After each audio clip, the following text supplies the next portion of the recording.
Punjabi radio ਜੋ ਐਸੇ ਸੁਣ ਰਹੇ ਸਾਰੇ ਹੀ ਸਰੋਤਿਆਂ ਨੂੰ ਬਲਵਿੰਦਰ ਕੌਰ ਵੱਲੋਂ ਪਿਆਰ ਭਰੀ ਸਤਿ ਸ਼੍ਰੀ ਅਕਾਲ ਜੀ ਸਰੋਤਿਓ। ਪ੍ਰੋਗਰਾਮ ਖਬਰ ਤੇ ਨਜ਼ਰ ਪ੍ਰੋਗਰਾਮ ਦੇ ਵਿੱਚ ਆਪਾਂ ਕੁਝ ਖਬਰਾਂ ਤੇ ਚਰਚਾ ਕਰਾਂਗੇ। ਖਬਰਾਂ ਤੋਂ ਪਹਿਲਾਂ ਧੰਨਵਾਦ ਕਰਨਾ ਚਾਹੁੰਦੇ ਹਾਂ ਸਾਡੇ ਸਪਾਂਸਰਸ ਦਾ, ਜਿਨ੍ਹਾਂ ਨੇ ਇਸ ਪ੍ਰੋਗਰਾਮ ਨੂੰ ਸਪਾਂਸਰ ਕਰਕੇ ਆਪ ਸਭ ਤੱਕ ਪਹੁੰਚਾਇਆ ਜੀ। ਦਲਵੀਰ ਸਿੰਘ ਕੇਲ ਲਾਈਵਕ ਤੋਂ, ਸੋਡੀ ਸਿੰਘ ਸੈਕਰਾਮੈਂਟੋ ਤੋਂ, ਕਾਬਲ ਸਿੰਘ ਬੈਂਸ ਮਟੈਸਟੋ ਤੋਂ, ਸੁਰਿੰਦਰ ਸਿੰਘ ਕਾਲੋਂ ਰੈਂਚੋ ਕਾਡੋਵਾ ਤੋਂ, ਬਲਦੇਵ ਸਿੰਘ ਧਾਲੀਵਾਲ ਰੀਨੋ ਤੋਂ, ਰਸ਼ਪਾਲ ਕੌਰ ਖੰਗੂੜਾ ਤੇ ਪਰਿਵਾਰ ਬੇਕਰਸਫੀਲਡ, ਸੁਰਿੰਦਰ ਕੌਰ ਧਾਮੀ ਤੇ ਪਰਿਵਾਰ ਸੀਰਸ ਤੋਂ, ਸਤਨਾਮ ਸਿੰਘ ਸ਼ੇਰਗਿੱਲ ਤੇ ਪਰਿਵਾਰ ਸੈਲਮਾ ਤੋਂ, ਨਵਜੋਤ ਕੌਰ ਕਲੋਟੀ ਤੇ ਪਰਿਵਾਰ ਦੁਬਾ ਸਿਟੀ ਤੋਂ, ਗੁਰਦੀਪ ਸਿੰਘ ਬਿਰਦੀ ਕਲੋਵਸ ਤੋਂ, ਖਾਲਸਾ ਇੰਸ਼ੋਰੈਂਸ ਏਜੰਸੀ ਵਾਲੇ ਜਿਨ੍ਹਾਂ ਦਾ ਫੋਨ ਨੰਬਰ 4082722500 ਸੈਨੋਜੇ ਤੋਂ, ਸੂਬੇਦਾਰ ਸਰਜੀਤ ਸਿੰਘ ਖੰਗੂਰਾ ਤੇ ਪਰਿਵਾਰ ਸੈਨੋਜੇ ਤੋਂ ਬਹੁਤ ਬਹੁਤ ਇਹਨਾਂ ਦੇ ਧੰਨਵਾਦੀ ਹਾਂ ਜੀ। ਇਹਨਾਂ ਨੇ ਇਸ ਪ੍ਰੋਗਰਾਮ ਨੂੰ ਸਪਾਂਸਰ ਕਰਕੇ ਆਪ ਸਭ ਤੱਕ ਪਹੁੰਚਾਇਆ ਜੀ। ਸਾਡੇ ਨਾਲ ਜੁੜ ਚੁੱਕੇ ਨੇ ਮੈਟੂ ਗੁਸਰੀਆ ਜੀ, ਸਤਿ ਸ਼੍ਰੀ ਅਕਾਲ, ਸਵਾਗਤ ਹੈ ਜੀ। ਸ਼ੁਕਰੀਆ ਜੀ, ਸਾਰਿਆਂ ਨੂੰ ਸਤਿ ਸ਼੍ਰੀ ਅਕਾਲ। ਅਤੇ ਮੈਟੂ ਜੀ, ਸਭ ਤੋਂ ਪਹਿਲਾਂ ਖਬਰ ਇਹ ਚਰਚਾ ਕਰਦੇ ਹਾਂ ਕਿ ਜਦੋਂ ਜੇਲ੍ਹ ਦੇ ਵਿੱਚ ਕੁਛ ਹੁੰਦਾ ਆ ਜਾਂ ਆਮ ਉੱਥੇ ਪੰਜਾਬ ਦੇ ਵਿੱਚ ਕੁਛ ਹੁੰਦਾ ਆ, ਅਤੇ ਜਿਹੜੇ ਸਾਡੇ ਸੱਤਾਧਾਰੀ ਪਾਰਟੀ ਆ ਉਹ ਕਹਿੰਦੇ ਕਿ ਜਦੋਂ ਪੰਜਾਬ ਦੇ ਵਿੱਚ ਕੀੜੀ ਤੁਰਦੀ ਆ ਉਹ ਸਾਨੂੰ ਦਿਸਦੀ ਆ। ਅਤੇ ਜੇਲ੍ਹ ਦੇ ਵਿੱਚ ਵੀ ਆਪਾਂ ਕਈ ਇਹੋ ਜਿਹੀਆਂ ਘਟਨਾਵਾਂ ਸੁਣ ਚੁੱਕੇ ਹਾਂ, ਕਦੀ ਗੋਲੀ ਚੱਲ ਗਈ, ਕਦੀ ਕੁਛ ਹੋ ਗਿਆ, ਡਰੱਗ ਸ਼ਰੇਆਮ ਜਾਂਦੀ ਆ। ਅਤੇ ਪਰ ਹੁਣ ਜੇਲ੍ਹ ਦੇ ਵਿੱਚ ਕੈਦੀਆਂ ਹੀ ਕਹਿੰਦੇ ਕੇਕ ਵੀ ਕੱਟਿਆ ਅਤੇ ਆਪਣੀਆਂ ਫੇਸਬੁੱਕ ਵੀ ਚੱਲਦੀ ਆ, ਉੱਥੇ ਤਸਵੀਰਾਂ ਵੀ ਪਾਈਆਂ। ਬਿਲਕੁਲ ਜੀ, ਇਸ ਗੱਲ ਦੇ ਵਿੱਚ ਕੋਈ ਸ਼ੱਕ ਨਹੀਂ ਕਿ ਪੰਜਾਬ ਦੀਆਂ ਜਿਹੜੀਆਂ ਜੇਲ੍ਹਾਂ ਉਹ ਲਗਜ਼ਰੀ ਰੇਲਾਂ ਤੋਂ ਘੱਟ ਨਹੀਂ ਹੈ। ਜੋ ਸਹੂਲਤਾਂ ਸ਼ਾਇਦ ਲਗਜ਼ਰੀ ਰੇਲਾਂ 'ਚ ਵੀ ਨਹੀਂ ਮਿਲਦੀ ਹੋਣੀ, ਉਹ ਇੱਥੇ ਜੇਲ੍ਹਾਂ 'ਚ ਮਿਲ ਜਾਂਦੀ ਹੈ। ਬਸ ਥੋੜ੍ਹੀ ਜਿਹੀ ਜੇਬ ਹੈ ਜਿਹੜੀ ਉਹ ਸਹਿੰਦੀ ਹੋਣਾ ਚਾਹੀਦੀ ਹੈ, ਉਹਦਾ ਭਾਰ ਹੈ ਜਿਹੜਾ ਵਾਹਵਾ ਹੋਣਾ ਚਾਹੀਦਾ। ਸਭ ਕੁਛ ਜਿਹੜਾ ਹੈ ਉੱਥੇ ਹਾਜ਼ਰ ਨਾਜ਼ਰ ਹੋ ਜਾਂਦਾ ਹੈ। ਹੁਣ ਤੁਸੀਂ ਇਹ ਦੇਖੋ ਕਿ ਜਿਹੜੀਆਂ ਇਹ ਤਸਵੀਰਾਂ ਆਈਆਂ ਨੇ, ਉਹਨਾਂ ਤਸਵੀਰਾਂ ਦੇ ਵਿੱਚ ਕਿਤੇ ਵੀ ਇਹ ਨਹੀਂ ਲੱਗਦਾ ਕਿ ਜਿਹੜੇ ਕੈਦੀ ਆ ਉਹ ਕੈਦੀ ਜੇਲ੍ਹ ਦੇ ਵਿੱਚ ਖੜੇ ਆ ਜਾਂ ਜੇਲ੍ਹ ਦੇ ਵਿੱਚ ਰਹਿ ਰਹੇ ਆ। ਉਹ ਤਸਵੀਰਾਂ ਵੇਖ ਕੇ ਇਸ ਤਰ੍ਹਾਂ ਲੱਗਣ ਡਿਆ ਆ ਕਿ ਜਿਵੇਂ ਉਹ ਕੈਦੀ ਹੈ ਜਿਹੜੇ ਕਿਸੇ ਪਿਕਨਿਕ ਸਪੌਟ ਤੇ ਗਏ ਹੋਣ ਤੇ ਉੱਥੇ ਆਪਣੀ ਮਸਤੀ ਮਾਰ ਰਹੇ ਹੋਣ। ਕੇਕ ਕੱਟਿਆ ਜਾ ਰਿਹਾ ਬਕਾਇਦਾ, ਉੱਥੇ 15-20 ਕੈਦੀ ਸੈਲੀਬ੍ਰੇਟ ਕਰ ਰਹੇ ਆ ਸਾਰੇ ਉਸ ਜਨਮ ਦਿਨ ਨੂੰ, ਕਿਸੇ ਗੈਂਗਸਟਰ ਦੇ ਜਨਮ ਦਿਨ ਨੂੰ, ਔਰ ਹੱਸ ਕੇ ਤਸਵੀਰਾਂ ਖਿਚਾ ਰਹੇ ਆ। ਫਿਰ ਉਹ ਤਸਵੀਰ ਹੈ ਜਿਹੜੀ FB ਤੇ ਕੀਤੀ ਜਾਂਦੀ ਹੈ, ਔਰ ਫਿਰ ਵੀ ਜਿਹੜਾ ਸਾਡਾ ਇੱਥੋਂ ਦਾ ਖੁਫੀਆ ਤੰਤਰ ਹੈ ਜਾਂ ਜੇਲ੍ਹ ਵਿਭਾਗ ਦਾ ਤੰਤਰ ਹੈ, ਪੰਜਾਬ ਪੁਲਿਸ ਦਾ ਤੰਤਰ ਹੈ, ਉਹ ਸੁੱਤੇ ਦਾ ਸੁੱਤਾ।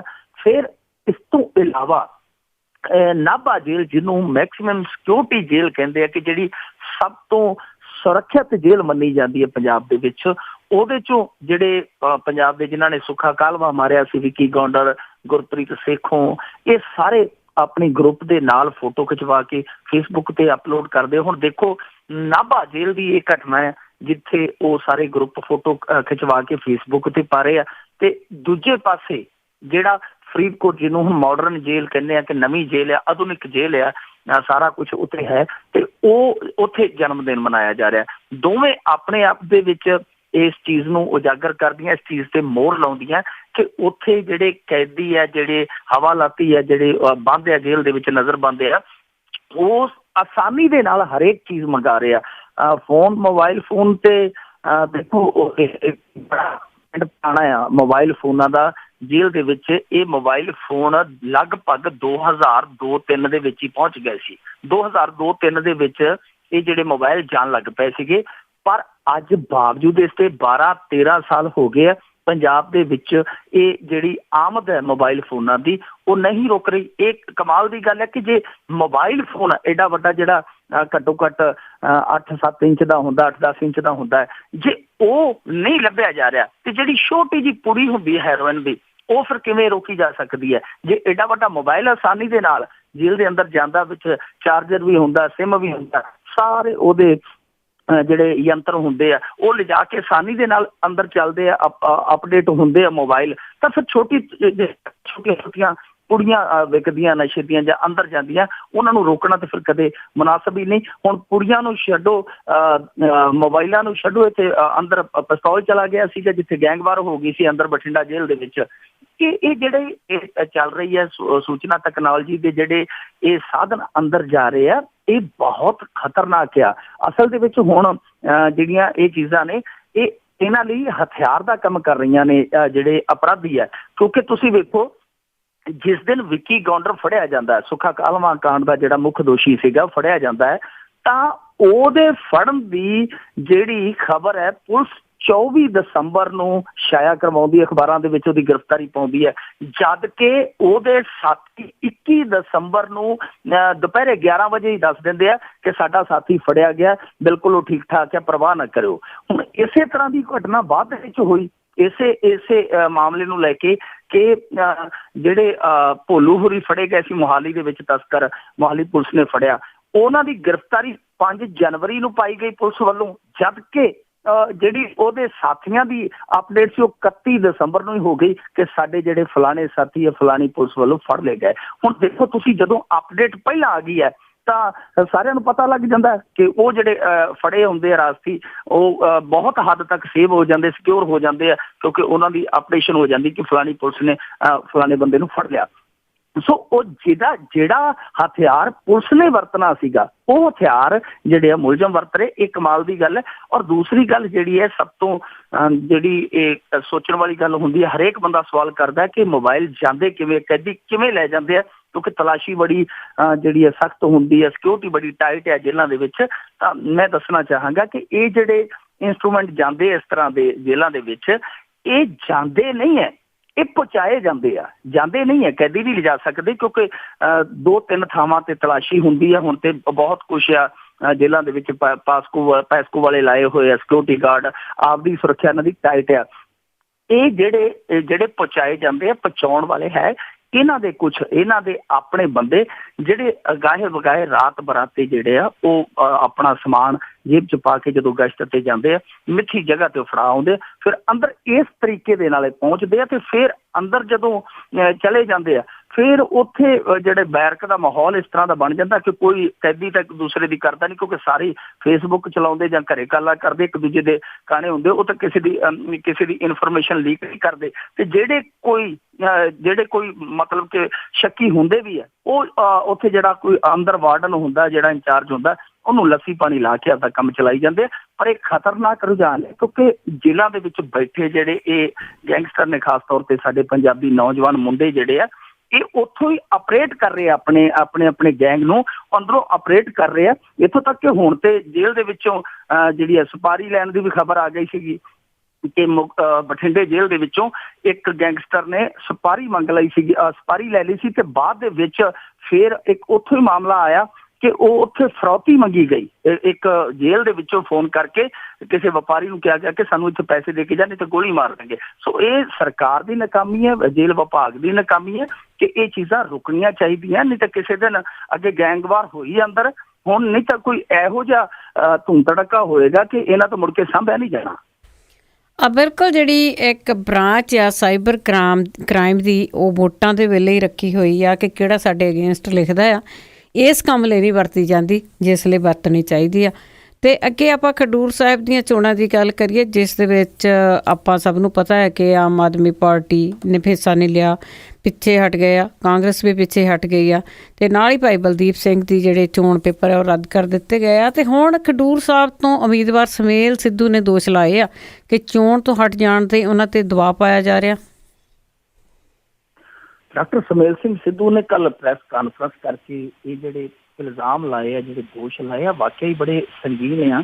ਤੇ ਉਹ ਜਿਸ ਤਰ੍ਹਾਂ ਕਹਿ ਰਹੇ ਆ ਕਿ ਮੈਨੂੰ ਫੋਨ ਕਰਕੇ ਸੁਖਬੀਰ ਸਿੰਘ ਬਾਦਲ ਹੋਰਾਂ ਦੇ OSD ਨੇ ਫੋਨ ਕਰਕੇ ਕਿਹਾ ਕਿ ਤੂੰ ਇਸ ਇਲੈਕਸ਼ਨ 'ਚੋਂ ਹਟ ਜਾ, ਤੇਰਾ ਕੋਈ ਹੋਰ ਰਾਹ ਕੱਢ ਲਵਾਂਗੇ। ਕਹਿਣ ਦਾ ਮਤਲਬ ਉਹਨਾਂ ਦਾ ਕਿ ਤੈਨੂੰ ਕਿਸੇ ਹੋਰ ਪਾਸੇ ਐਡਜਸਟ ਕਰ ਦਿਆਂਗੇ, ਤੂੰ ਜਿਹੜੇ ਆਪਣੇ ਕਾਗਜ਼ ਆ ਵਾਪਸ ਲੈ ਲਾ। ਹੁਣ ਜੇ ਦੇਖੀਏ ਤਾਂ ਜਿਹੜਾ OSD ਹੈ ਚਰਨਜੀਤ ਸਿੰਘ ਬਰਾੜ, ਉਹ ਕੀ ਕਹਿੰਦਾ ਹੈ? ਉਹ ਕਹਿੰਦਾ ਹੈ ਕਿ ਜੀ ਮੈਂ ਫੋਨ ਕੀਤਾ ਸੀ, ਮੈਂ ਫੋਨ ਸੁਮੇਲ ਸਿੰਘ ਸਿੱਧੂ ਨੂੰ ਕੀਤਾ ਸੀ, ਕਿਉਂਕਿ ਮੈਂ ਬੜੇ ਚਿਰ ਦਾ ਇਹਨੂੰ ਜਾਣਦਾ, ਬਠਿੰਡੇ ਦਾ ਇਹ ਜੰਮ ਲਿਆ ਤੇ ਅਸੀਂ ਜਾਣਦੇ ਇੱਕ ਦੂਜੇ ਨੂੰ, ਤੇ ਮੈਂ ਤੇ ਇਹਨੂੰ ਫੋਨ ਇਸ ਕਰਕੇ ਕੀਤਾ ਸੀਗਾ ਕਿ ਪੰਜਾਬ ਦਾ ਭਲਾ ਹੋ ਜਾਏ, ਐਵੇਂ ਸਰਕਾਰ ਦੇ ਫੰਡ ਜਿਹੜੇ ਆ ਉਹ ਅਜਾਈ ਜਾਣਗੇ, ਐਵੇਂ ਖਰਚਾ ਹੋਏਗਾ, ਇਸ ਕਰਕੇ ਮੈਂ ਸਲਾਹ ਦਿੱਤੀ ਸੀ ਕਿ ਪੰਜਾਬ ਦੇ ਭਲੇ ਲਈ ਮੈਂ ਫੋਨ ਕੀਤਾ ਸੀ, ਨਾ ਕਿ ਡਰਾਉਣ ਧਮਕਾਉਣ ਲਈ। ਯਾਨੀ ਫੋਨ ਦੀ ਜਿਹੜੀ ਹੈ ਪੁਸ਼ਟੀ ਚਰਨਜੀਤ ਸਿੰਘ ਬਰਾੜ ਜਿਹੜਾ OSD ਆਪ ਹੀ ਕਰ ਰਿਹਾ ਕਿ ਮੈਂ ਫੋਨ ਕੀਤਾ ਸੀ। ਹੁਣ ਜੇ ਗੱਲ ਕਰੀਏ ਚਰਨਜੀਤ ਸਿੰਘ ਬਰਾੜ ਨੇ ਕਿਸ ਲਹਿਜੇ 'ਚ ਫੋਨ ਕੀਤਾ ਹੈ, ਤਾਂ ਚਰਨਜੀਤ ਸਿੰਘ ਬਰਾੜ ਜਿਹੜਾ ਇਹ ਕਹਿ ਰਿਹਾ ਕਿ ਪੰਜਾਬ ਦਾ ਭਲਾ ਹੋ ਜਾਏਗਾ, ਫੰਡ ਜਿਹੜੇ ਬਚ ਜਾਣਗੇ।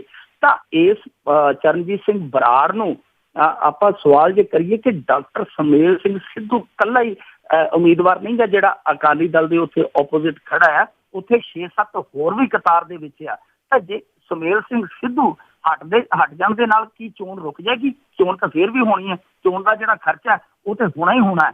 ਚੋਣ ਦਾ ਖਰਚਾ ਤੇ ਹੋਏਗਾ ਹੀ ਹੋਏਗਾ। ਤੇ ਨਾਲੇ ਜਦੋਂ ਚੋਣ ਦਾ ਖਰਚਾ ਇਹ ਤੁਹਾਨੂੰ ਰੜਕਣ ਲੱਗਾ ਹੈ, ਉਦੋਂ ਕਿਉਂ ਨਾ ਰੜਕਿਆ ਜਦੋਂ ਪਿਛਲੀ ਵਾਰੀ ਤੁਸੀਂ ਉਹਨਾਂ ਦੇ ਕਾਂਗਰਸੀਆਂ ਦੇ ਪੱਟ ਕੇ ਜਿਹੜੇ ਸੀਗੇ MLA ਆਪਣੇ ਦਲ ਦੇ ਵਿੱਚ ਲੈ ਆਂਦੇ, ਤੇ ਫਿਰ ਜਿਮਨੀ ਚੋਣਾਂ ਤੁਸੀਂ ਪੰਜਾਬ 'ਤੇ ਥੋਪ ਦਿੱਤੀਆਂ। ਚਾਹੇ ਜੋਗਿੰਦਰਪਾਲ ਜੈਨ ਦਾ ਮਸਲਾ, ਚਾਹੇ ਤਲਵੰਡੀ ਸਾਬੋ ਵਾਲੇ ਜੀਤ ਮਹਿੰਦਰ ਸਿੱਧੂ ਦਾ। ਸੋ ਤੁਸੀਂ ਉਦੋਂ ਕਿਉਂ ਥੋਪਿਆ ਜਿਹੜਾ ਇਹ ਖਰਚਾ ਪੰਜਾਬ 'ਤੇ? ਔਰ ਤੀਜੀ ਗੱਲ ਜਿਹੜੀ ਬੜੀ ਮਹੱਤਵਪੂਰਨ ਗੱਲ ਆ ਕਿ ਚਰਨਜੀਤ ਸਿੰਘ ਬਰਾੜ ਜਿਹੜੇ ਆ ਇੱਕ ਵਾਰ ਪੰਜਾਬ ਦਾ ਭਲਾ ਕਰਨ ਮਨਪ੍ਰੀਤ ਸਿੰਘ ਬਾਦਲ ਦੇ ਨਾਲ ਵੀ ਚਲੇ ਗਏ ਸੀਗੇ। ਉਦੋਂ ਵੀ ਇਹਨਾਂ ਨੇ ਖਟਕੜ ਕਲਾਂ ਦੇ ਵਿੱਚ ਸਹੁੰਆਂ ਚੱਕ ਲਈਆਂ ਸੀ ਜਾ ਕੇ ਤੇ ਸਭ ਕੁਛ ਕਰ ਲਿਆ ਸੀ।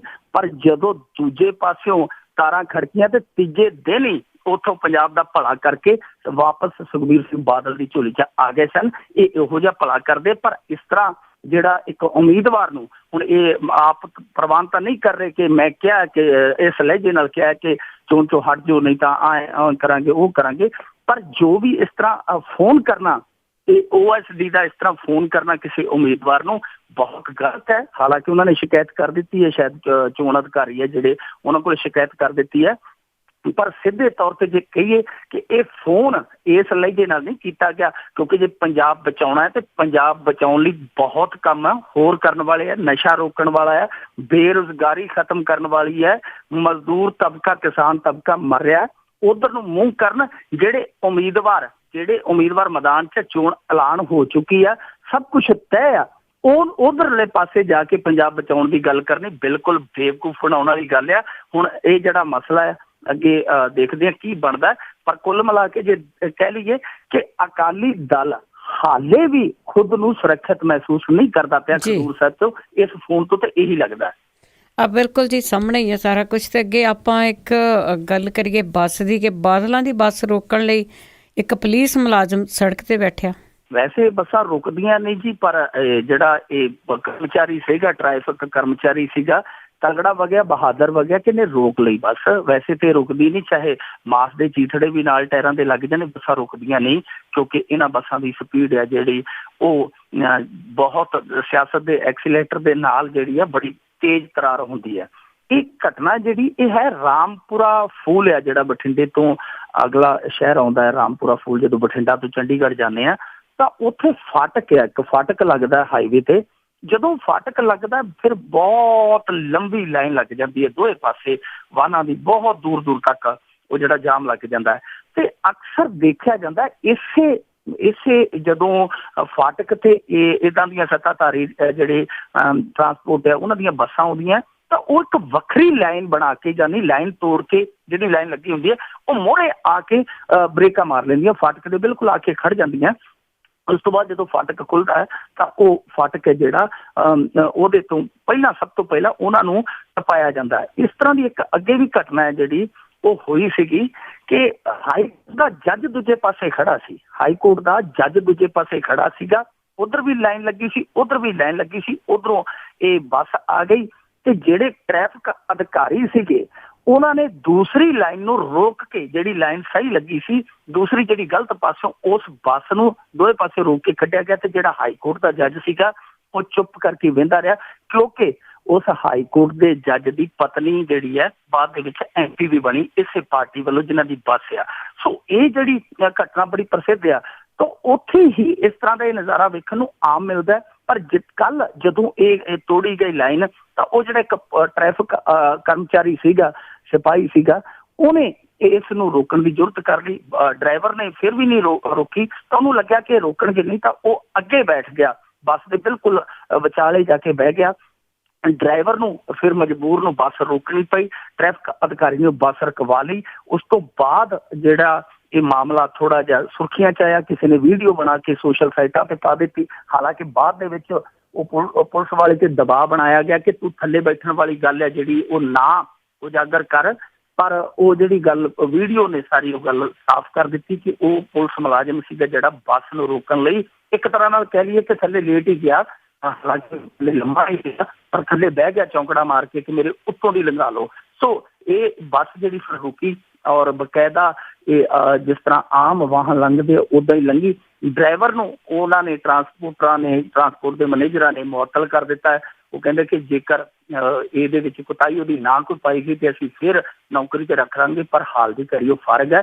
ਪਰ ਕੁੱਲ ਮਿਲਾ ਕੇ ਜੇ ਪੁਲਿਸ ਵਾਲੇ ਉੱਚ ਅਧਿਕਾਰੀਆਂ ਦੀ ਗੱਲ ਕਰੀਏ ਤਾਂ ਉਹ ਕਹਿੰਦੇ ਪਏ ਆ ਕਿ ਅਸੀਂ ਇਸ ਬੰਦੇ ਨੂੰ ਜੇ ਇਹਨੇ ਇਹਦੀ ਤਨਦੇਹੀ ਨਾਲ ਡਿਊਟੀ ਨਿਭਾਈ ਤੇ ਇਹਨੂੰ ਸਰਟੀਫਿਕੇਟ ਨਾਲ ਨਿਵਾਜਾਂਗੇ। ਹੁਣ ਦੇਖਦੇ ਹਾਂ ਇਹਨੂੰ ਸਰਟੀਫਿਕੇਟ ਮਿਲਦਾ ਜਾਂ ਕਿਤੇ ਪਠਾਨਕੋਟ ਗੁਰਦਾਸਪੁਰ ਏਰੀਏ ਦਾ ਪਰਵਾਨਾ ਮਿਲਦਾ, ਸਮਾਂ ਦੱਸੇਗਾ। ਪਰ ਇੱਕ ਵਾਰੀ ਉਹਨੇ ਇਹ ਔਰਬਿਟ ਨੂੰ ਬ੍ਰੇਕਾਂ ਜ਼ਰੂਰ ਲਵਾ ਦਿੱਤੀਆਂ। ਬਿਲਕੁਲ ਜੀ, ਦੇਖਣ ਵਾਲੀ ਗੱਲ ਹੋਊਗੀ ਕਿ ਸਸਪੈਂਡ ਕਰਦੇ ਜਾਂ ਕੀ ਕਰਦੇ ਆ। ਅੱਗੇ ਆਪਾਂ ਜੀ ਕਿਸਾਨਾਂ ਦੀ ਕਾਫੀ ਟਾਈਮ ਤੋਂ ਗੱਲ ਕਰਦੇ ਆਏ ਆ ਕਿ ਜਿਹੜੇ ਕਿਸਾਨ ਆ ਵਿਚਾਰੇ ਕੁਦਰਤ ਦੇ ਵੀ ਮਾਰੇ, ਸਰਕਾਰਾਂ ਦੇ ਵੀ ਮਾਰੇ, ਤੇ ਜਿਹੜਾ ਉਹਨਾਂ ਦਾ ਮੁਆਵਜ਼ਾ ਸੀ ਉਹ ਭ੍ਰਿਸ਼ਟੇ ਚੋਰੀ ਕਰਕੇ ਲੈ ਗਏ। ਬੜੀ ਦੁਖਦਾਈ ਖਬਰ ਹੈ ਜੀ। ਤਲਵੰਡੀ ਸਾਬੋ ਕੇ ਜਿਹੜੀ ਹਲਕਾ ਹੈ ਉੱਥੋਂ ਦੀ ਖਬਰ ਹੈ ਕਿ ਜਿਹੜਾ ਕਿਸਾਨਾਂ ਲਈ ਮੁਆਵਜ਼ਾ ਆਇਆ ਸੀ, ਖਾਸ ਤੌਰ ਤੇ ਜਿਹੜਾ ਪਿਛਲੇ ਸਾਲ ਨਰਮੇ ਨੇ ਤਬਾਹੀ ਮਚਾਈ, ਚਿੱਟੇ ਮੱਛਰ ਦੇ ਡੰਗ ਨੇ ਉੱਥੋਂ ਦੀ ਨਰਮਾ ਕਪਾਹ ਪੱਟੀ ਜਿਹੜੀ ਸੀਗੀ ਉਹ ਉਜਾੜੀ, ਉਹਦਾ ਮੁਆਵਜ਼ਾ ਆਇਆ ਸੀਗਾ। ਤੇ ਉਹ ਜਿਹੜਾ ਮੁਆਵਜ਼ਾ ਆਇਆ ਸੀ ਉਹ ਮੱਛਰ ਦੇ ਡੰਗ ਦਾ ਮੁਆਵਜ਼ਾ ਆਇਆ ਸੀ, ਤੇ ਪਰ ਉਹਨੂੰ ਡੰਗ ਮਾਰ ਕੇ ਜਿਹੜੇ ਭ੍ਰਿਸ਼ਟੇ ਅਜਗਰ ਸੀ ਉਹ ਨਿਗਲ ਗਏ। ਸੋ ਇਹ ਆਪਣੇ ਆਪ ਦੇ ਵਿੱਚ ਮਾਮਲਾ ਇਸ ਲਈ ਵਿਚਿੱਤਰ ਹੈ ਕਿਉਂਕਿ ਇਹ ਚੋਰੀ ਹੋਈ ਆ, ਔਰ ਚੋਰੀ ਕਿਸ ਢੰਗ ਦੀ ਹੋਈ ਹੈ ਜਰਾ ਤੁਸੀਂ ਸੁਣੋਗੇ ਤਾਂ ਦੰਗ ਰਹਿ ਜਾਓਗੇ। ਕਿ ਜਿਹੜਾ ਆਰਏ ਦਾ ਅਫਸਰ ਹੁੰਦਾ ਹੈ, ਆਰਏ ਇੱਕ ਬ੍ਰਾਂਚ ਹੈ ਜਿੱਥੋਂ ਇਹ ਸਭ ਕੁਛ ਰਿਲੀਜ਼ ਹੁੰਦੀਆਂ ਚੈੱਕ ਬੁੱਕਾਂ ਮੁਆਵਜ਼ੇ ਨਾਲ ਜੁੜੀਆਂ, ਤਾਂ ਉਸ ਦਫ਼ਤਰ ਦੇ ਵਿੱਚ ਚੈੱਕ ਬੁੱਕਾਂ ਪਈਆਂ ਸਨ।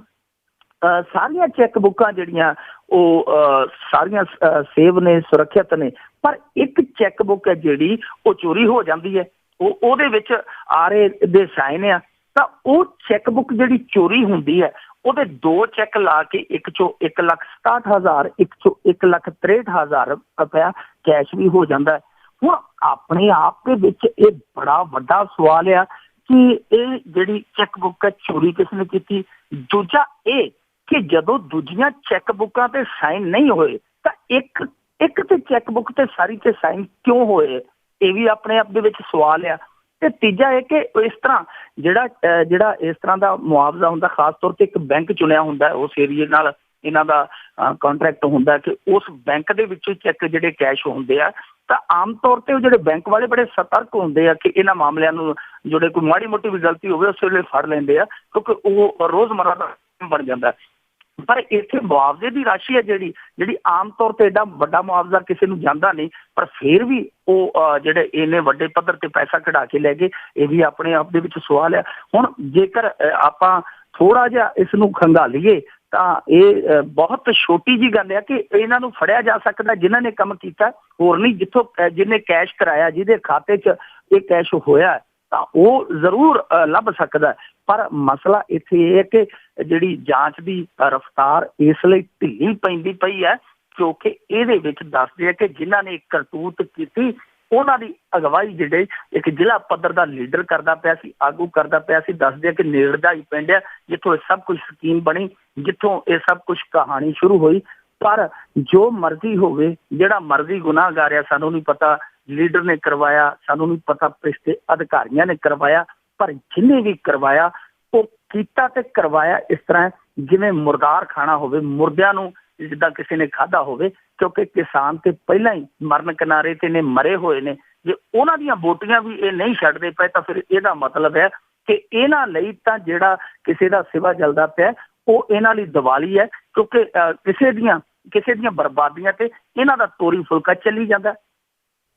ਜੀ ਬਿਲਕੁਲ। ਤੇ ਅੱਗੇ ਆਪਾਂ ਜੀ ਗੱਲ ਕਰੀਏ SGPC ਦੀ, ਉਹਨਾਂ ਨੇ ਕੈਨੇਡਾ ਦੀ ontario ਦੀ ਪ੍ਰੀਮੀਅਰ ਨੂੰ ਸਿਰੋਂ ਭਾਵ ਦੇਣ ਤੋਂ ਨਾ ਕੀਤੀ ਤੇ ਵਿਵਾਦਾਂ ਵਿੱਚ ਘਿਰਿਆ ਹੋਇਆ ਇਹ ਮਸਲਾ।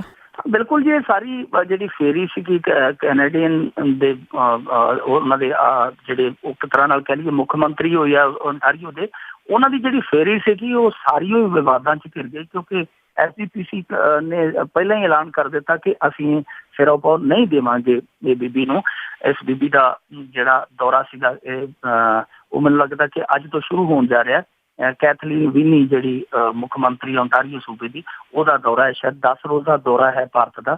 ਔਰ ਉਹਦੇ ਵਿੱਚ ਉਹਨਾਂ ਨੇ ਕਾਫੀ ਸਮਾਂ ਜਿਹੜਾ ਪੰਜਾਬ ਦੇ ਵਿੱਚ ਵੀ ਬਿਤਾਉਣਾ ਆ। ਉਹਨਾਂ ਨੇ ਦਰਬਾਰ ਸਾਹਿਬ ਜਾਣਾ ਹੈ, ਸ਼ਾਇਦ ਅੱਜ ਦਾ ਹੀ ਪ੍ਰੋਗਰਾਮ ਆ। ਤੇ ਉਸ ਤੋਂ ਪਹਿਲਾਂ ਇਹ ਫੇਰੀ ਹੈ ਜਿਹੜੀ ਉਹ ਵਿਵਾਦਾਂ 'ਚ ਇਸ ਕਰਕੇ ਘਿਰ ਗਈ ਕਿਉਂਕਿ SGPC ਕਮੇਟੀ ਨੇ ਇਹ ਕਹਿ ਕੇ ਸਿਰੋਂ ਪਾਓ ਦੇਣ ਤੋਂ ਇਨਕਾਰ ਕਰ ਦਿੱਤਾ ਕਿ ਬੀਬੀ ਹੈ ਜਿਹੜੀ ਸਮਲਿੰਗੀ ਸੰਬੰਧਾਂ ਦੀ ਜਿਹੜੀ ਹੈ ਉਹ ਹਮਾਇਤਨ ਹੈ, ਇਸ ਕਰਕੇ ਅਸੀਂ ਇਹਨੂੰ ਸਿਰੋਂ ਪਾਓ ਨਹੀਂ ਦੇਵਾਂਗੇ। ਹੁਣ ਚਰਚਾ ਛਿੜੀ ਪਈ ਹੈ ਜੀ, ਕੁਛ ਲੋਕ ਕਹਿ ਰਹੇ ਨੇ, ਹਾਲਾਂਕਿ ਕੁਛ ਸਿੱਖ ਆਗੂ ਵੀ ਇਸ ਹੱਕ ਦੇ ਵਿੱਚ ਆ ਕਿ ਸਿਰੋਂ ਪਾਓ ਦੇਣਾ ਚਾਹੀਦਾ, ਜੋ ਰੀਤ ਹੈ ਉਹਨੂੰ ਨਿਭਾਉਣਾ ਚਾਹੀਦਾ, ਕਿਉਂਕਿ ਉਹ ਬੀਬੀ ਸਿੱਖ ਨਹੀਂ। ਤੇ ਸਿੱਖ ਧਰਮ ਦੇ ਵਿੱਚ ਜੇਕਰ ਇਸ ਤਰ੍ਹਾਂ ਦੇ ਸੰਬੰਧਾਂ ਦੀ ਮਨਾਹੀ ਵੀ ਹੈ ਤਾਂ ਉਹ ਫਰਕ ਨਹੀਂ ਪੈਂਦਾ ਜੇ ਕੋਈ ਹਮਾਇਤੀ ਹੋਵੇ ਜਾਂ ਨਾ ਹੋਵੇ। ਤਾਂ ਦੂਜੇ ਪਾਸੇ ਬਹੁਤ ਸਾਰੇ ਲੋਕ ਇਹੋ ਜਿਹੇ ਨੇ, ਉਹ ਕਹਿੰਦੇ ਕਿ ਜਿਹੜੇ ਸਿੱਖਾਂ ਦੇ ਆਪਣੇ ਰਹੁ ਰੀਤ ਆ, ਸਿੱਖਾਂ ਦੇ ਆਪਣੇ ਸਿਧਾਂਤ, ਆਪਣੀ ਵਿਰਾਸਤ ਜਿਹੜੀ ਉਹ ਨਹੀਂ ਟੁੱਟਣੀ ਚਾਹੀਦੀ, ਚਾਹੇ ਕੋਈ ਸਿੱਖ ਹੈ ਚਾਹੇ ਕੋਈ ਗੈਰ ਸਿੱਖ ਹੈ, ਉਹ ਰਹਿਣਾ ਚਾਹੀਦਾ। ਹੁਣ ਮਸਲਾ ਬੜਾ ਸੰਵੇਦਨਸ਼ੀਲ ਆ, ਬਹੁਤ ਜ਼ਿਆਦਾ ਸੰਵੇਦਨਸ਼ੀਲ ਹੋ ਜਾਂਦਾ ਜਦੋਂ ਧਰਮ ਦੇ ਨਾਲ ਜੁੜ ਜਾਂਦਾ ਮਸਲਾ। ਹੁਣ ਇੱਥੇ ਕੋਈ ਸਪਸ਼ਟ ਇਸ ਤਰ੍ਹਾਂ ਦਾ ਕੋਈ ਨਿਯਮ ਕਾਇਦਾ ਨਹੀਂ ਹੈ ਕਿ ਕਿਹਨੂੰ ਸਿਰੋਪਾ ਦੇਣਾ ਕਿਹਨੂੰ ਨਹੀਂ ਦੇਣਾ। ਪਰ 2005 ਦੇ ਵਿੱਚ ਇੱਕ ਸਮਲਿੰਗੀ ਸੰਬੰਧਾਂ ਦੇ ਹਮਾਇਤੀ ਨੂੰ ਇੱਥੋਂ ਹੀ ਸਿਰੋਪਾ ਦਿੱਤਾ ਜਾ ਚੁੱਕਾ, ਜਦ ਕਿ 2005 ਦੇ ਵਿੱਚ ਉਦੋਂ ਪਹਿਲਾਂ ਜਦੋਂ ਸਿਰੋਪਾ ਦਿੱਤਾ ਗਿਆ ਸੀਗਾ, ਉਹ ਵੀ ਕੈਨੇਡਾ ਦਾ ਸੀਗਾ ਲੀਡਰ, ਜਿਹੜਾ ਹਾਊਸ ਆਫ ਕਾਮਨਸ ਦਾ ਸ਼ਾਇਦ ਮੈਂਬਰ ਸੀਗਾ। ਤਾਂ ਉਦੋਂ ਪਹਿਲਾਂ 2005 ਦੇ ਵਿੱਚ ਜਦੋਂ ਇਹ ਸਿਰੋਪਾ ਦਿੱਤਾ ਗਿਆ, ਉਦੋਂ ਪਹਿਲਾਂ ਜਿਹੜਾ ਜਥੇਦਾਰ ਸੀਗਾ ਜੋਗਿੰਦਰ ਸਿੰਘ ਬਨਾਰਸੀ, ਉਹਨੇ ਬਕਾਇਦਾ ਹੁਕਮਨਾਮਾ, ਬਕਾਇਦਾ ਆਦੇਸ਼ ਜਾਰੀ ਕੀਤਾ ਸੀਗਾ ਕਿ ਸਮਲਿੰਗੀ ਸੰਬੰਧਾਂ ਦੀ ਜਿਹੜੀ ਹੈ ਇੱਥੇ ਕੋਈ ਜਗ੍ਹਾ ਨਹੀਂ ਸਿੱਖ ਧਰਮ ਤੇ, ਇਹੋ ਜਿਹੇ ਕਿਸੇ ਬੰਦੇ ਨੂੰ ਸਿਰੋਪਾ ਨਹੀਂ ਦਿੱਤਾ ਜਾਵੇਗਾ। ਪਰ ਉਹਨਾਂ ਦੇ ਇਸ ਆਦੇਸ਼ ਤੋਂ ਬਾਅਦ 2005 ਦੇ ਵਿੱਚ ਦਿੱਤਾ ਗਿਆ ਸੀਗਾ। ਜੇਕਰ ਇਸ ਤਰ੍ਹਾਂ ਹੁੰਦਾ ਆਇਆ ਤਾਂ ਫਿਰ ਹੁਣ ਜਿਹੜਾ ਖਾਸ ਮੌਕੇ ਤੇ ਉਹ ਸ਼ਾਇਦ ਇਹ ਤਾਂ ਹੁਣ ਇਹੀ ਦੱਸ ਸਕਦੇ ਆ ਕਿ ਕਿਸ ਤਰ੍ਹਾਂ ਦੀ ਇਹਨਾਂ ਦੀ ਰੀਤ ਹੈ, ਕਿਸ ਤਰ੍ਹਾਂ ਦੇ ਇਹਨਾਂ ਦੇ ਨਿਯਮ ਕਾਇਦੇ ਹੈ ਜਿਹੜੇ ਧਾਰਮਿਕ ਸੰਸਕ੍ਰਿਤੀ ਦੇ ਵਿੱਚ ਹੈ। ਪਰ ਜੇ ਉਦੋਂ ਹੋਇਆ ਤਾਂ ਉਦੋਂ ਲਈ ਜਿਹੜਾ ਕਿਉਂ ਹੋਇਆ, ਉਦੋਂ ਲਈ ਇਹਨਾਂ ਨੂੰ ਸਵਾਲ ਕਰਨਾ ਬਣਦਾ ਕਿ ਉਦੋਂ ਕਿਉਂ ਕੀਤਾ ਗਿਆ ਤੇ ਅੱਜ ਕਿਉਂ ਨਹੀਂ ਕੀਤਾ ਜਾ ਰਿਹਾ। ਇਹ ਜਵਾਬ ਜ਼ਰੂਰ ਦੇਣਾ ਬਣਦਾ। ਬਾਕੀ ਸਪਸ਼ਟ ਕੋਈ ਇਹਨਾਂ ਦਾ ਨਿਯਮ ਕਾਇਦਾ ਹੋਵੇ ਕਿ ਕਿਸ ਨੂੰ ਸਿਰੋਪਾ ਦੇਣਾ, ਕਿਸ ਨੂੰ ਨਹੀਂ ਦੇਣਾ, ਪਹਿਲਾਂ ਹੀ ਇਹਨਾਂ ਨੂੰ ਬਣਾਉਣਾ ਚਾਹੀਦਾ ਕੋਈ ਇਸ ਤਰ੍ਹਾਂ ਦਾ ਸਿਸਟਮ। ਤੇ ਦੂਜੀ ਗੱਲ ਜਿਹੜੀ ਇਹ ਹੈ ਕਿ ਜੇਕਰ ਅੱਜ ਇਸ ਤਰ੍ਹਾਂ ਦਾ ਚੱਲਦਾ ਰਿਹਾ ਵਿਵਾਦ, ਤੇ ਸੰਭਾਵਨਾ ਇਹ ਵੀ ਹੈ ਕਿ ਬੀਬੀ ਦੀ ਜਿਹੜੀ ਫੇਰੀ ਹੈ ਦਰਬਾਰ ਸਾਹਿਬ ਦੀ, ਸ਼ਾਇਦ ਉਹ ਜਿਹੜੀ ਕੈਂਸਲ ਵੀ ਹੋ ਜਾਵੇ, ਰੱਦ ਵੀ ਹੋ ਜਾਵੇ, ਕਿਉਂਕਿ ਉਹ ਵਾਦ ਵਿਵਾਦ ਤੋਂ ਬਚਣਾ ਚਾਹੁੰਗੇ। ਸੋ ਇਹ ਆਪਣੇ ਆਪ ਦੇ ਵਿੱਚ ਵਾਦ ਵਿਵਾਦ ਦਾ ਪੱਖ ਦਾ ਮੁੱਦਾ। ਕੁਛ ਲੋਕ ਇਸ ਹੱਕ 'ਚ ਨੇ ਕਿ ਸਿਰੋਪਾ ਦਿੱਤਾ ਜਾਣਾ ਚਾਹੀਦਾ, ਕੁਛ ਲੋਕ ਜਿਹੜੇ ਆ ਉਹ ਇਸ ਦਾ ਵਿਰੋਧ ਕਰਦੇ ਜੀ। ਤੇ ਅੱਗੇ ਆਪਾਂ ਪੰਜਾਬ ਪੁਲਿਸ ਦੀ ਗੱਲ ਕਰੀਏ ਕਿ ਇਸ ਦਾ ਇੱਕ ਸਾਬਕਾ ਥਾਣੇਦਾਰ ਆ ਜਿਹੜਾ ਉਹ ਸਮਗਲਰ ਨਿਕਲਿਆ ਤੇ ਹੁਣ ਜੋੜ ਤੋੜ ਹੋ ਰਹੇ ਨੇ ਜੀ ਕਿ ਕਿੱਧਰੋਂ ਪੈੜਾਂ ਆਈਆਂ ਤੇ ਕਿੱਧਰੋਂ ਪੈੜਾਂ ਗਈਆਂ।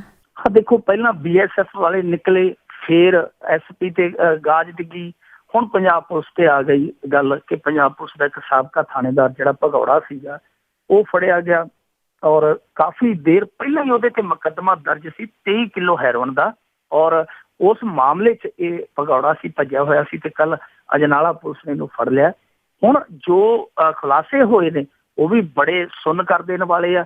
ਉਸ ਸਾਬਕਾ ਥਾਣੇਦਾਰ ਦਾ ਜਿਹੜਾ ਢੰਗ ਸੀ ਸਮਗਲਿੰਗ ਕਰਨ ਦਾ ਉਹ ਬੜਾ ਨਵੇਕਲਾ ਨਜ਼ਰ ਆਉਂਦਾ, ਕਿਉਂਕਿ ਉਹ ਰੇਲ ਗੱਡੀ ਜਿਹੜੀ ਆਉਂਦੀ ਹੈ, ਮਾਲ ਗੱਡੀ ਖਾਸ ਤੌਰ ਤੇ ਪਾਕਿਸਤਾਨ ਦੇ ਵਿੱਚੋਂ, ਉਹਦੇ ਰਾਹੀਂ ਸਮਗਲਿੰਗ ਕਰਦਾ ਦੱਸੀਦਾ, ਕਿਉਂਕਿ ਉਹਦਾ ਕੁਲੀਆਂ ਨਾਲ ਸੈਟਅਪ ਸੀਗਾ। ਜਿਹੜੇ ਕੁਲੀ ਹੁੰਦੇ ਆ ਸਮਾਨ ਲੱਦਣ ਤੇ ਲਾਉਣ ਵਾਲੇ, ਉਹਨਾਂ ਦੇ ਨਾਲ ਉਹਨੇ ਰਾਬਤਾ ਕੀਤਾ ਹੋਇਆ ਸੀ, ਉਹਨਾਂ ਦੇ ਨਾਲ ਨੈਟਵਰਕ ਸਥਾਪਿਤ ਕੀਤਾ ਹੋਇਆ ਸੀ, ਜਿਸ ਦੇ ਜ਼ਰੀਏ ਬੜੀ ਆਸਾਨੀ ਨਾਲ ਉਹ ਖੇਪਾਂ ਜਿਹੜੀਆਂ ਅੰਦਰ ਲੰਘ ਆਉਂਦੀਆਂ ਸੀ ਪੰਜਾਬ ਵਾਲੇ ਪਾਸੇ ਤੇ ਫਿਰ ਉੱਥੋਂ ਚੁੱਕ ਕੇ ਆਸਾਨੀ ਦੇ ਨਾਲ ਡਿਲੀਵਰ ਹੋ ਜਾਂਦੀਆਂ ਸੀ। ਅੱਗੇ ਇਹ ਆਪਣੇ ਆਪ ਦੇ ਵਿੱਚ ਹੁਣ ਬਹੁਤ ਵੱਡਾ ਸਵਾਲ ਆ ਖੁਫੀਆ ਵਿਭਾਗ ਤੇ ਵੀ, ਪੰਜਾਬ ਪੁਲਿਸ ਤੇ ਵੀ, ਕਿ ਇਹਨਾਂ ਨੇ ਪਹਿਲਾਂ ਕਿਉਂ ਨਹੀਂ ਇਹਨਾਂ ਨੂੰ ਪਤਾ ਲੱਗਿਆ ਕਿ ਇਹ ਖੇਪਾਂ ਜਿਹੜੀਆਂ ਆਉਂਦੀਆਂ ਰਹੀਆਂ। ਔਰ ਜੇਕਰ ਇਹ ਆਉਂਦੀਆਂ ਰਹੀਆਂ, ਅੱਜ ਇਹ ਥਾਣੇਦਾਰ ਕਾਬੂ ਆਇਆ, ਉਹਦੇ ਮੂੰਹ ਤੇ ਗੱਲ ਸੁਣ ਕੇ ਹੁਣ ਪੰਜਾਬ ਪੁਲਿਸ ਜੋ ਮਰਜ਼ੀ ਆਪਣੀ ਵਡਿਆਈ ਕਰੀ ਜਾਵੇ, ਪਰ ਜਿਹੜੀਆਂ ਖੇਪਾਂ ਆਈਆਂ ਉਹ ਇਕੱਲੇ ਥਾਣੇਦਾਰ ਤੇ ਕੁਲੀਆਂ ਦੇ ਕਰਕੇ ਨਹੀਂ ਆਈਆਂ ਹੋਣਗੀਆਂ। ਕੁਛ ਲੋਕ ਉੱਥੇ ਸਟੇਸ਼ਨ ਤੇ, ਜਿਹੜਾ ਉਹ ਸਟੇਸ਼ਨ ਆ ਸਾਡੇ ਅਟਾਰੀ ਖਾਸ ਤੌਰ ਤੇ, ਜਾਂ ਹੋਰ ਜਿਹੜੇ ਸਰਹੱਦੀ ਸਟੇਸ਼ਨ ਉੱਧਰ ਜਾਂ ਇੱਧਰ ਆ, ਤਾਂ ਉਹਨਾਂ ਸਟੇਸ਼ਨਾਂ ਤੇ ਹੋਰ ਵੀ ਬੜੇ ਲੋਕ ਹੋਣਗੇ ਜਿਹੜੇ ਇਸ ਤਰ੍ਹਾਂ ਦੇ ਆ, ਜਿਹੜੇ ਇਹਨਾਂ ਗਤੀਵਿਧੀਆਂ ਦੇ ਵਿੱਚ ਸ਼ਾਮਲ ਆ। ਹੁਣ ਸਾਡੇ ਸੂਬੇ ਨੂੰ ਉਜਾੜਨ ਵਾਲੇ ਲੋਕਾਂ ਦੇ ਵਿੱਚ ਵੈਸੇ ਤੇ ਅਸੀਂ ਪਾਕਿਸਤਾਨ, ਅਫਗਾਨਿਸਤਾਨ ਸਾਡੇ ਲੀਡਰ ਉਹਨਾਂ ਦਾ ਨਾਮਾਂ ਦਾ ਜ਼ਿਕਰ ਕਰਦੇ ਆ, ਪਰ ਇਸ ਬਰਬਾਦੀ ਦੇ ਵਿੱਚ ਸਾਡੇ ਆਪ ਦੇ ਵੀ ਘੱਟ ਨਹੀਂ। ਹੁਣ ਚਾਹੇ BSF ਹੋਵੇ, ਚਾਹੇ ਪੰਜਾਬ ਪੁਲਿਸ ਆਵੇ, ਇਹਨਾਂ ਦੀ ਜਿਹੜੀ ਸ਼ਮੂਲੀਅਤ ਉਹ ਲਗਾਤਾਰ ਸਾਫ਼ ਹੁੰਦੀ ਜਾ ਰਹੀ ਹੈ। ਲੀਡਰਾਂ ਤੇ ਪਹਿਲਾਂ ਹੀ ਦੋਸ਼ ਨੇ, ਸੋ ਅਸੀਂ ਆਪ ਹੀ ਹਿਸਾਬ ਲਾ ਲਈਏ, ਨਾ ਤੇ ਲੀਡਰ ਹਟਦੇ ਪਏ, ਨਾ ਸਾਡੇ ਜਿਹੜੇ ਸਿਕਿਉਰਿਟੀ ਵਾਲੇ ਆ ਨਾ ਹੀ ਉਹ ਹਟਦੇ ਪਏ ਆ। ਫਿਰ ਅਸੀਂ ਕਿਸ ਪੱਖ ਤੋਂ ਉਮੀਦ ਲਾਈ ਬੈਠੇ ਆ ਕਿ ਪੰਜਾਬ ਦੇ ਵਿੱਚ ਜਿਹੜਾ ਨਸ਼ਾ ਮੁਕਤੀ ਆ ਜਾਵੇਗੀ, ਪੰਜਾਬ ਹੈ ਜਿਹੜਾ ਉਹ ਇੱਕ ਦਿਨ ਨਸ਼ੇ ਤੋਂ ਮੁਕਤ ਹੋ ਜਾਵੇਗਾ, ਨਸ਼ਾ ਇੱਥੇ ਖਤਮ ਹੋ ਜਾਵੇਗਾ। ਕਿਉਂਕਿ ਜਦੋਂ ਤੱਕ ਇਹ ਲੋਕ ਨਸ਼ੇ ਲਈ ਦਰਵਾਜ਼ਾ ਬਣਾ ਕੇ ਇੱਕ ਤਰ੍ਹਾਂ ਨਾਲ ਕਹਿ ਲਈਏ ਦਰਾ ਬਣੇ ਹੋਏ ਆ ਔਰ ਉਸ ਨਸ਼ੇ ਨੂੰ ਪਹੁੰਚਾਉਣ ਦਾ ਇੱਕ ਪਾਰਸਲ ਵਜੋਂ ਕੰਮ ਕਰਦੇ ਪਏ ਆ, ਉਦੋਂ ਤੱਕ ਤੇ ਇਹ ਕਲਪਨਾ ਵੀ ਹੈ ਜਿਹੜੀ ਉਹ ਆਪਣੇ ਨਾਲ ਧੋਖਾ ਕਰਨ ਵਾਲੀ ਗੱਲ ਹੈ। ਕਿਉਂਕਿ ਸਾਡੇ ਵਿੱਚ ਬੈਠੇ ਜਿਹੜੇ ਗਦਾਰ ਹੈ, ਖਾਸ ਤੌਰ ਤੇ ਜਿਨ੍ਹਾਂ ਦੇ ਜ਼ਿੰਮੇ ਹੈ ਇਹ ਚੀਜ਼ਾਂ ਨੂੰ ਰੋਕਣਾ, ਉਹ ਤੇ ਵਿੱਚ ਚਾਂਦੀ ਕੁੱਟ ਰਹੇ ਆ, ਉਹ ਤੇ ਇਸ ਧੰਦੇ ਦੇ ਵਿੱਚੋਂ ਮੁਨਾਫਾ ਕਮਾ ਰਹੇ ਆ। ਤੋ ਲੱਗਦਾ ਨਹੀਂ ਜੀ ਕਦੇ ਕਿ ਇਸ ਤਰ੍ਹਾਂ ਨਸ਼ਾ ਮੁਕਤੀ ਹੋ ਜਾਏਗੀ ਜਿੰਨਾ ਚਿਰ ਇੱਥੇ ਅੰਦਰ ਵਿਭਾਗਾਂ 'ਚ ਸਫਾਈ ਨਹੀਂ ਹੁੰਦੀ, ਚਾਹੇ ਉਹ ਰੇਲਵੇ ਵਾਲੇ ਆ, ਚਾਹੇ ਪੰਜਾਬ ਪੁਲਿਸ ਆ, ਚਾਹੇ BSF ਆ, ਜਾਂ ਹੋਰ ਜਿਹੜੇ ਰਲੇ ਮਿਲੀਆਂ ਕਾਲੀਆਂ ਭੇਡਾਂ, ਜਿੰਨਾ ਚਿਰ ਇਹਨਾਂ ਦੀ ਪਹਿਚਾਣ ਨਹੀਂ ਹੁੰਦੀ, ਇਹਨਾਂ ਨੂੰ ਸਾਫ਼ ਨਹੀਂ ਕੀਤਾ ਜਾਂਦਾ, ਮੁਸ਼ਕਿਲ ਆ। ਤਾਂ ਹਾਂਜੀ ਬਿਲਕੁਲ, ਵਾਹਵਾ ਮੁਸ਼ਕਿਲ ਕੰਮ ਹੈਗਾ ਆ, ਕਾਫੀ ਟਾਈਮ ਲੱਗੂਗਾ। ਤੇ ਅੱਗੇ ਆਪਾਂ ਮੇਰਾ ਅਖੀਰਲਾ ਸਵਾਲ ਹੈ ਜੀ, ਅਦਾਲਤੀ ਹੁਕਮਾਂ ਤੋਂ ਬਾਅਦ ਸਕੂਲਾਂ ਦੇ ਪ੍ਰਿੰਸੀਪਲਾਂ ਦੇ ਵਿੱਚ ਹਫੜਾ ਦਫੜੀ ਮਚੀ ਹੋਈ ਹੈ। ਇਹ ਹਫੜਾ ਦਫੜੀ ਜਿਹੜੀ ਹੈ ਜੀ ਉਹ ਮੱਛੀ ਇੱਕ ਫੈਸਲੇ ਨੂੰ ਲੈ ਕੇ ਜਿਹੜਾ ਅਦਾਲਤ ਦੇ ਵਿੱਚ ਪਿਛਲੇ ਦਿਨੀ ਆਇਆ, ਅਦਾਲਤਾਂ ਨੇ ਸੁਣਾਇਆ ਹੈ। ਤਾਂ ਉਹ ਫੈਸਲਾ ਕੀ ਹੈ ਕਿ ਪਿੱਛੇ ਜੇ ਤੁਸੀਂ ਸੁਣਿਆ ਹੋਣਾ ਕਿ ਫਤਿਹਗੜ੍ਹ ਚੂੜੀਆਂ ਦੇ ਵਿੱਚ ਇੱਕ ਸਕੂਲ ਬੱਸ ਪਲਟ ਗਈ ਸੀਗੀ, ਉਹਦੇ ਵਿੱਚ 2 ਚਚੇਰੇ ਭਰਾ ਜਿਹੜੇ 10-11 ਸਾਲ ਦੇ ਸੀਗੇ, ਉਹਨਾਂ ਦੀ ਮੌਤ ਹੋ ਗਈ ਸੀਗੀ। ਇੱਕ ਸ਼ਾਇਦ ਹੋਰ ਸਟੂਡੈਂਟ ਸੀਗਾ, ਉਹ ਵੀ ਡੈਡ ਹੋ ਗਿਆ ਸੀਗਾ ਉਸ ਹਾਦਸੇ ਦੇ ਵਿੱਚ। ਬੱਸ ਹੈ ਜਿਹੜੀ ਨਾਲੇ 'ਚ ਡਿੱਗ ਪਈ ਸੀਗੀ, ਡਰਾਈਵਰ ਹੈ ਜਿਹੜਾ ਉਹਦੀ ਲਾਪਰਵਾਹੀ ਸੀਗੀ, ਤੇ ਔਰ ਖਾਸ ਤੌਰ ਤੇ ਜਿਹੜੀ ਉਹ ਬੱਸ ਸੀਗੀ, ਸਕੂਲ ਬੱਸ ਸੀਗੀ, ਉਹ ਓਵਰਲੋਡਡ ਸੀਗੀ। ਉਸ ਤੋਂ ਬਾਅਦ ਇਹ ਮਾਮਲਾ ਜਿਹੜਾ ਅਦਾਲਤ ਦੇ ਵਿੱਚ ਗਿਆ ਤੇ ਅਦਾਲਤ ਨੇ ਡਰਾਈਵਰ ਨੂੰ ਤੇ ਨਾਮਜ਼ਦ ਕੀਤਾ ਹੀ ਕੀਤਾ, ਜਿਹੜਾ ਉਸ ਸਕੂਲ ਦਾ ਪ੍ਰਿੰਸੀਪਲ ਸੀਗਾ ਉਹਨੂੰ ਵੀ ਜ਼ਿੰਮੇਵਾਰ ਲਿਆ। ਹੁਣ ਜਦੋਂ ਉਹ ਕੇਸ ਦੇ ਵਿੱਚ ਉਹਨੂੰ ਨਾਮਜ਼ਦ ਕੀਤਾ ਗਿਆ ਪ੍ਰਿੰਸੀਪਲ ਨੂੰ, ਤੇ ਜਿਹੜੇ ਦੂਜੇ ਸਕੂਲਾਂ ਦੇ ਪ੍ਰਿੰਸੀਪਲ ਸੀਗੇ ਉਹ ਤਰਕ ਗਏ ਕਿ ਇਹ ਕੀ ਬਣ ਗਿਆ, ਇਹ ਤਾਂ ਬਹੁਤ ਗਲਤ ਕੰਮ ਹੋ ਜਾਏਗਾ। ਕਿਉਂਕਿ ਅਗਲੇ ਦਿਨਾਂ ਦੇ ਵਿੱਚ ਵੀ ਪੰਜਾਬ ਦੇ ਵਿੱਚ ਇਹ ਤਾਂ ਹੈ ਨਹੀਂਗਾ ਕਿ ਘਟਨਾਵਾਂ ਜਿਹੜੀਆਂ ਇਹ ਰੁਕ ਜਾਣਗੀਆਂ, ਕਿਉਂਕਿ ਸਕੂਲੀ ਬੱਸਾਂ ਦੀਆਂ ਘਟਨਾਵਾਂ ਜਿਹੜੀਆਂ ਇੱਕ ਸਾਲ 'ਚ 10-20 ਵੱਡੀਆਂ ਘਟਨਾਵਾਂ ਜਿਹੜੀਆਂ ਪੱਕੀਆਂ ਹੁੰਦੀਆਂ। ਸੋ ਹੁਣ ਪ੍ਰਿੰਸੀਪਲ ਜਿਹੜੇ ਡਰੇ ਹੋਏ ਇਸ ਫੈਸਲੇ ਨਾਲ, ਪ੍ਰਿੰਸੀਪਲ ਕਿ ਇਹ ਜਿਹੜਾ ਕੰਮ ਚੱਲ ਪਿਆ, ਕੱਲ ਨੂੰ ਉਸੇ ਫੈਸਲੇ ਦੇ ਆਧਾਰ ਤੇ ਅਗਲੇ ਵਾਰੀ ਜੇ ਕੋਈ ਘਟਨਾ ਘਟੀ ਤੇ ਉਹਨਾਂ ਤੇ ਵੀ ਗਾਜ ਡਿੱਗੇਗੀ। ਸੋ ਇਹ ਜਿਹੜਾ ਆਪਣੇ ਆਪ ਦੇ ਵਿੱਚ ਵਿਸ਼ਾ ਹੈ ਉਹ ਬਹਿਸ ਦਾ ਇਸ ਲਈ ਬਣ ਗਿਆ ਕਿਉਂਕਿ ਆਮ ਤੌਰ ਤੇ ਅਸੀਂ ਦੇਖਦੇ ਹਾਂ ਕਿ ਜਦੋਂ ਹਾਦਸਾ ਕੋਈ ਵੀ ਹੁੰਦਾ ਉਹ ਡਰਾਈਵਰ ਤੇ 304 ਦਾ ਏ ਦਾ, ਚਾਹੇ 304B 2 ਕੈਟਾਗਰੀ ਨੇ A ਤੇ B, ਉਹਦੇ ਅਧੀਨ ਜਿਹੜਾ ਕੇਸ ਦਰਜ ਕੀਤਾ ਜਾਂਦਾ। ਅੱਜ ਤੱਕ ਸਕੂਲ ਪ੍ਰਬੰਧਨ ਨੂੰ ਨਾਲ ਜ਼ਿੰਮੇਵਾਰ ਨਹੀਂ ਸੀ ਮੰਨਿਆ ਗਿਆ, ਪਰ ਹੁਣ ਜੇਕਰ ਅਦਾਲਤ ਮੰਨ ਕੇ ਚੱਲ ਰਹੀ ਤਾਂ ਇਹਦਾ ਮਤਲਬ ਇਹ ਹੈ ਕਿ ਜੋ ਪਹਿਲਾਂ ਕਾਨੂੰਨ ਬਣੇ ਨੇ, ਨੇਮ ਬਣੇ ਨੇ, ਉਹਨਾਂ ਦੀ ਜਿਹੜੀ ਹੈ ਉਹ ਸੁਹਿਰਦਤਾ ਦੇ ਨਾਲ ਉਹਨਾਂ ਦੀ ਪਾਲਣਾ ਨਹੀਂ ਕੀਤੀ ਜਾਂਦੀ। ਇਸ ਕਰਕੇ ਅੱਕ ਕੇ ਅਦਾਲਤ ਨੇ ਇਹ ਜਿਹੜੀ ਜ਼ਿੰਮੇਵਾਰੀ ਤੈਅ ਕੀਤੀ ਹੈ। ਪਰ ਵਿਸ਼ਾ ਇਸ ਕਰਕੇ ਬਹਿਸ ਹੈ ਕਿਉਂਕਿ ਦੇਖੋ ਅਸੀਂ ਜਿਹੜਾ ਮੁਲਕ ਇੱਥੇ ਹੰਡਾ ਰਹੇ ਹਾਂ, ਜਿਹੜੇ ਮੁਲਕ ਦੇ ਵਿੱਚ ਰਹਿ ਰਹੇ ਹਾਂ, ਉੱਥੇ ਇਹੀ ਨਿਯਮ ਕਹਿੰਦਾ ਹੈ ਕਿ ਜਦੋਂ ਅਸੀਂ ਕਿਸੇ ਮਸ਼ੀਨਰੀ ਨੂੰ ਲੈ ਕੇ ਜਾ ਰਹੇ ਹੁੰਦੇ ਹਾਂ ਤਾਂ ਜੇਕਰ ਚਲਾਨ ਹੁੰਦਾ ਹੈ ਤਾਂ ਉਹਦਾ ਹੀ ਹੁੰਦਾ ਜਿਹੜਾ ਸੀਟ ਤੇ ਬੈਠਾ ਹੁੰਦਾ, ਨਾਲ ਪਿੱਛੇ ਬੈਠਾ ਜਾਂ ਘਰੇ ਬੈਠਾ ਉਹਦਾ ਕੋਈ ਵਾਲੀ ਵਾਰਸ ਹੈ, ਉਹ ਚਲਾਨ ਦਾ ਭਾਗੀਦਾਰ ਨਹੀਂ ਬਣਦਾ। ਪਰ ਇੱਥੇ ਹੁਣ ਜੇਕਰ ਪ੍ਰਿੰਸੀਪਲ ਨੂੰ ਜ਼ਿੰਮੇਵਾਰ ਠਹਿਰਾਇਆ ਜਾਂਦਾ ਨਾਲ ਕੇਸ ਦੇ, ਤਾਂ ਵਿਸ਼ਾ ਜਿਹੜਾ ਬਹਿਸ ਦਾ ਬਣਨਾ ਲਾਜ਼ਮੀ ਹੈ ਕਿਉਂਕਿ ਪ੍ਰਿੰਸੀਪਲ ਜਿਹੜੇ ਆ ਉਹ ਇਹੀ ਕਹਿ ਰਹੇ ਆ ਕਿ ਪ੍ਰਿੰਸੀਪਲਾਂ ਦੀ ਇਹ ਜ਼ਿੰਮੇਵਾਰੀ ਨਹੀਂ। ਪਰ ਜੇਕਰ ਹੁਣ ਦੇਖੀਏ ਤਾਂ ਆਦੇਸ਼ ਬਹੁਤ ਵਾਰੀ ਆਏ ਨੇ ਸੁਪਰੀਮ ਕੋਰਟ ਤੋਂ ਵੀ, ਹਾਈ ਕੋਰਟ ਤੋਂ ਵੀ, ਕਿ ਜ਼ਿੰਮੇਵਾਰੀ ਤੁਸੀਂ ਆਪ ਨਿਭਾਓ। ਸਕੂਲ ਪ੍ਰਬੰਧਨ ਚੈੱਕ ਕਰੇ ਕਿ ਜਿਹੜੀ ਟਰਾਂਸਪੋਰਟੇਸ਼ਨ ਹੈ ਸਕੂਲ ਦੀ ਉਹ ਸਹੀ ਢੰਗ ਨਾਲ ਕੰਮ ਕਰਦੀ ਹੈ ਜਾਂ ਨਹੀਂ ਕਰਦੀ। ਤਾਂ ਇੱਥੇ ਇਹ ਵੀ ਪੱਖ ਜਿਹੜਾ ਹੈ ਉਹ ਵੀ ਵਿਚਾਰਨਾ ਬਣਦਾ ਹੈ ਕਿ ਸਕੂਲਾਂ ਵਾਲੇ ਜਿਹੜੇ ਆ ਉਹ ਤੁਹਾਨੂੰ ਪਤਾ ਕਿ ਆਪਣੀ ਬਚਤ ਕਰਨ ਲਈ, ਆਪਣੇ ਜਿਹੜੇ ਸੁੱਖ ਸਹੂਲਤਾਂ ਵੇਖਣ ਲਈ ਉਹ ਇਹ ਬੱਚਿਆਂ ਦਾ ਜਿਹੜਾ ਜੀਵਨ ਆ ਉਹ ਦਾਅ ਤੇ ਲਾਉਂਦੇ ਆ। ਜ਼ਿੰਮੇਵਾਰੀ ਉਹਨਾਂ ਦੀ ਵੀ ਬਣਦੀ ਹੈ, ਪਰ ਜ਼ਿੰਮੇਵਾਰੀ ਜੇਕਰ ਹੁਣ ਪ੍ਰਿੰਸੀਪਲਾਂ ਦੀ ਤੈਅ ਕੀਤੀ ਅਦਾਲਤ ਤਾਂ ਫਿਰ ਮੈਨੂੰ ਲੱਗਦਾ ਕਿ ਜਿਹੜੀ ਤੀਜੀ ਧਿਰ ਜਿਹੜੀ ਸਭ ਤੋਂ ਮਹੱਤਵਪੂਰਨ ਹੈ, ਜਿਹੜੀ ਉੱਥੋਂ ਦਾ ਟ੍ਰੈਫਿਕ ਤੰਤਰ ਹੈ, ਟ੍ਰੈਫਿਕ ਵਾਲੇ ਆ ਜਿਹੜੇ, ਫਿਰ ਉਹਨਾਂ ਨੂੰ ਵੀ ਪਾਰਟੀ ਨਾਲ ਬਣਾ ਲੈਣਾ ਚਾਹੀਦਾ, ਕਿਉਂਕਿ ਅਸਲ ਕੰਮ ਤੇ ਉਹਨਾਂ ਦਾ ਹੈ, ਜਿਨ੍ਹਾਂ ਨੇ ਡੇਲੀ ਚੈਕਿੰਗ ਕਰਨੀ ਹੈ, ਜਿਨ੍ਹਾਂ ਦਾ ਕੰਮ ਇੱਕ ਰੂਟੀਨ ਚੈਕਿੰਗ ਕਰੇ ਕਿ ਕਿਹੜੀ ਜਿਹੜੀ ਸਕੂਲ ਬੱਸ ਆ ਉਹ ਨਿਯਮਾਂ ਨੂੰ ਤੋੜਦੀ ਹੈ, ਕਿਹੜੀ ਸਕੂਲ ਬੱਸ ਹੈ ਜਿਹੜੀ ਖਸਤਾ ਹਾਲ ਹੈ। ਪਰ ਉਹ ਤੇ ਆਪਦੀ ਮੁੱਠੀ ਗਰਮ ਕਰਕੇ ਮਹੀਨਾ ਲੈ ਲੈਂਦੇ ਆ, ਬਾਅਦ ਦੇ ਵਿੱਚ ਉਹ ਚੌਂਕਾਂ 'ਚ ਖੜੇ ਸਗੋਂ ਸਲਾਮੀ ਠੋਕ ਕੇ ਬੱਸਾਂ ਨੂੰ ਲਗਾਈ ਜਾਂਦੇ ਆ। ਤਾਂ ਮੈਨੂੰ ਲੱਗਦਾ ਜੇਕਰ ਉਹਨਾਂ ਦੀ ਜ਼ਿੰਮੇਵਾਰੀ ਤੈਅ ਕੀਤੀ ਜਾ ਸਕਦੀ ਹੈ ਪ੍ਰਿੰਸੀਪਲਾਂ ਦੀ, ਤਾਂ ਫਿਰ ਇਸ ਧਿਰ ਨੂੰ ਵੀ ਨਾਲ ਜ਼ਿੰਮੇਵਾਰ ਬਣਾਉਣਾ ਚਾਹੀਦਾ। ਜੀ ਜੀ, ਬਹੁਤ ਬਹੁਤ ਤੁਹਾਡਾ ਧੰਨਵਾਦ ਜੀ, ਤੁਸੀਂ ਸਾਡੇ ਨਾਲ ਜੁੜੇ ਤੇ ਖਬਰਾਂ ਸਾਂਝੀਆਂ ਕੀਤੀਆਂ। ਸ਼ੁਕਰੀਆ ਜੀ, ਧੰਨਵਾਦ। ਅਤੇ ਜੀ ਸਰੋਤਿਓ, ਅਜਨਾਮਾ ਜਥੇਦਾਰ ਦੀ ਕੋਈ ਨਹੀਂ ਸਮਝ ਆਵੇ, ਪਹਿਲਾਂ ਗੱਲ ਕਰਕੇ ਕੱਟ ਮੋੜ ਜਾਂਦਾ, ਫਿਰਦਾ ਆਪਣਾ ਪੱਲਾ ਛਡਾਵਣੇ ਲਈ ਨਵਾਂ ਨਾ ਕੋਈ ਕਿਸੇ ਦਾ ਜੋੜ ਜਾਂਦਾ, ਚਰਚਾ ਕਰਦਾ ਬਰੇਕ ਫਿਰ ਲਾ ਦਿੰਦਾ, ਸ਼ੋਇਆ ਰਾਗ ਵਿਚਾਲਿਓਂ ਤੋੜ ਜਾਂਦਾ, ਸ਼ੋਇਆ ਰਾਗ ਵਿਚਾਲਿਓਂ ਤੋੜ ਜਾਂਦਾ, ਵਿੱਚ ਗੱਲ ਦੇ ਕੱਢਣਾ ਅਰਥ ਕਿਹੜਾ, ਪੜ੍ਹਦੇ ਸੁਣਦਿਆਂ ਵਾਸਤੇ ਛੋੜ ਜਾਂਦਾ। ਤਕੜੀ ਧਰਮ ਤੋਂ ਹੋਈ ਹੁਣ ਰਾਜਨੀਤੀ, ਔਖਾ ਹੋਇਆ ਤਵਾਜ਼ਨ ਨੂੰ ਰੱਖਣਾ ਜੀ, ਮੋਰੇ ਸੱਥ ਦੇ ਸੱਚ ਨੂੰ ਕਹਿਣ ਦੇ ਲਈ ਹੋਇਆ ਹਸਤੀਆਂ ਤੋਂ ਪੰਥ ਸਕਣਾ ਜੀ, ਮੋਰੇ ਸੱਥ ਦੇ ਸੱਚ ਨੂੰ ਕਹਿਣ ਦੇ ਲਈ ਹੋਇਆ ਹਸਤੀਆਂ ਤੋਂ ਪੰਥ ਸਖਣਾ ਜੀ। ਸਰੋਤਿਓ, ਬਹੁਤ ਬਹੁਤ ਧੰਨਵਾਦ। ਅਗਲੇ ਬੁਲਟਨ ਤੱਕ ਬਲਵਿੰਦਰ ਕੌਰ ਵੱਲੋਂ ਵੀ ਆਪ ਸਭ ਨੂੰ ਹੀ ਪਿਆਰ ਭਰੀ ਸਤਿ ਸ੍ਰੀ ਅਕਾਲ।